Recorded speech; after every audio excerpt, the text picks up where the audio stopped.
જય જિનેન્દ્ર મિત્રો, અત્યારે સૌથી મોટું ચલણ છે અને દૂષણ છે એવું કહેવાય. જો આપણા ગુજરાતી સમાજમાં એક પ્રકારનું દૂષણ એવું છે કે ચા પીવડાવવાનું, કે કોઈ પણ વ્યક્તિ આવે ઘરે એટલે કે ચા પીઓ જબરજસ્તી પીવડાવે ચા. ના ચા તો પીવી જ પડશે, ચા વગર તો ચાલે જ નહીં. ઘણી જગ્યાએ ઓફિસોમાં જાઉં, હું હમણાં ગઈકાલે LICની ઓફિસ ગયેલો તો 4 થી 5 લોકોએ મને પૂછ્યું હશે, ચા પીધી, ચા પીશો, ચા પીધી, ચા પીશો.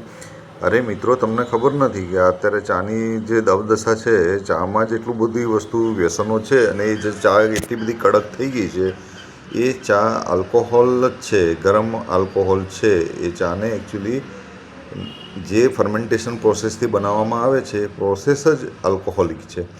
અને આમાં નિકોટિન છે ને આમાં એટલે શું કહેવાય, જે એસેન્સ છે, ટેનિન કરીને પદાર્થ આવે છે, એ આપણું એપિથેલિયલ લેયર આખું બગાડીને આપણું ડાયજેસ્ટિવ સિસ્ટમ બગાડે છે. અને ચાથી આપણો રંગ સુદ્ધા કાળો પડી જાય છે. અંદર જાતના વ્યસનો એ લોકો ઉમેરે છે, એસેન્સો ઉમેરે છે, જેમાં અફીણના ડોડાથી લઈને બધી જ વસ્તુઓ ઉમેરવામાં આવે છે. અને હવે આપણે એવું બધું ગ્રહણ કરીને આપણું ભવ બગાડી રહ્યા છે અને બીજાનો ભવ બી બગાડી રહ્યા છે.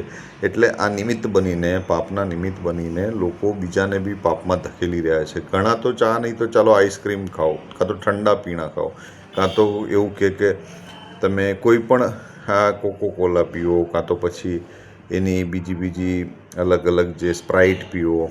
આ બધી વસ્તુઓ પીવડાવીને તમને અભક્ષ ખવડાવવા માટે બી બેઠા છે કે આ ખાઓ. તમને લોકો લઈ જશે પોતાની જાતે, પોતાની ગાડી પર બેસાડીને તમને અભક્ષ જમાડશે. ડુંગળી લસણ ના ખાતા હોય તો જબરજસ્તી કે ડુંગળી લસણ ખાઓ. એટલે આ વસ્તુ તો ખવાય, આ તો બધું કરાય. જે લોકો કરવાવાળા હોય એ લોકો કે અને તમારો ભવ બગાડે છે આ બધા લોકો, કારણ કે તમારી ચેતનાને ઉધર્વગામીથી અધોગામી બનાવે છે. આ વસ્તુ અભક્ષ ખોરાકથી થાય છે.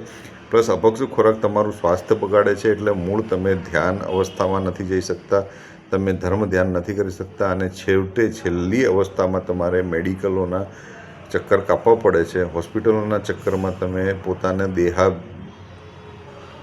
દેહનું જે બળતરા છે, દેહનું જે પેન છે, એમાં જાતની તમારે મેડિસિન્સ અને દવાઓ ખાવી પડે છે, જેના લીધે તમારું સ્વાસ્થ્ય બગડી જાય છે. અને પરમાર્થનું કાર્ય એટલે સેવાનું કાર્ય પણ તમે નથી કરી શકતા. પ્લસ તમે પોતાનું આત્માર્થનું કાર્ય એટલે ધ્યાન, ભક્તિ, એમાં પણ એ જે પેન છે એટલે એ જે શરીરનું દુઃખ છે, કારણ કે તમને જાતના રોગ હોરી લીધા છે. અને એ હોવાનું કારણ મૂળ શું છે? આ પ્રકારના ખાદ્ય પદાર્થો, તેલવાળી વસ્તુઓ, કે ભાખરી તો તેલવાળી, રોટલી તો તેલવાળી, શાક તો તેલવાળું, બધું વધારે પડતું ફેટ તેલવાળું. હું તો કહું છું, જૈનોનો આપણો જે એક સંકલ્પ છે આંબેલનો, એ સૌથી વધારે સારો છે. ઉપવાસનો સૌથી વધારે સારા સંકલ્પો છે અને એનાથી સ્વાસ્થ્ય પણ જળવાશે અને આત્માર્થનું કાર્ય થઈને મનુષ્ય મોક્ષે જઈ શકે છે આ ભવમાં. એટલે જો પોતાનો ભવ ના બગાડવા માગતા હોય તો આ પ્રકારની મહેમાન નવાજીથી દૂર રહેજો.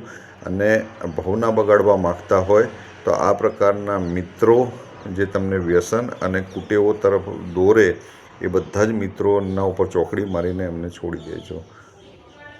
જય જિનેન્દ્ર.